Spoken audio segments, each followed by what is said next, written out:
आमाच्या विशेष बुलेटिनमध्ये आपलं स्वागत आहे. पाहूया विशेष बातमी. जर तुम्ही नोकरी करत असाल आणि तुमचा मूळ पगार 25,000 रुपये किंवा त्याहून कमी असेल तर ही बातमी तुमच्यासाठी महत्त्वाची आहे. कर्मचारी भविष्य निर्वाह निधी संघटना EPFO लवकरच लाखो कर्मचाऱ्यांसाठी मोठा निर्णय घेण्याच्या तयारीत आहे. मिळालेल्या माहितीनुसार EPFO अनिवार्य सामाजिक सुरक्षा योजनांसाठी पात्रतेची वेतन मर्यादा वाढवण्याचा विचार करत आहे. ही मर्यादा सध्या दरमहा 15,000 रुपये आहे, परंतु ती वाढवून 25,000 रुपये प्रति महिना करण्याची योजना आहे.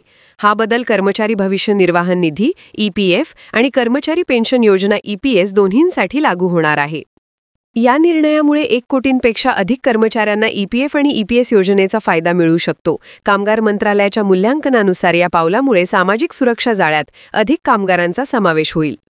EPFOचे केंद्रीय विश्वस्त मंडळ डिसेंबर किंवा जानेवारीत होणाऱ्या पुढील बैठकीत या प्रस्तावावर चर्चा करेल.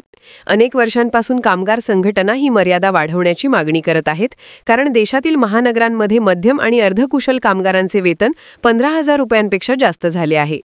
सध्या 15,000 रुपयांपेक्षा जास्त मूळ वेतन असलेल्या कर्मचाऱ्यांना EPF आणि EPS योजनांमध्ये नोंदणी करणे अनिवार्य नाही.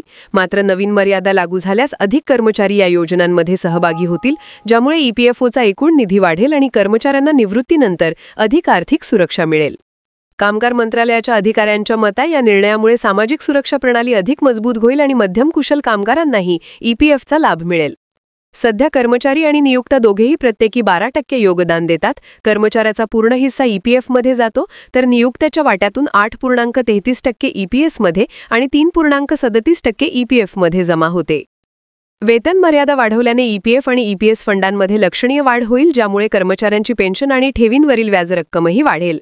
सध्या EPFOकडे अंदाजे 26 लाख कोटी रुपयांचा एकूण निधी आणि सुमारे 7.6 कोटी सक्रिय सदस्य संख्या आहे.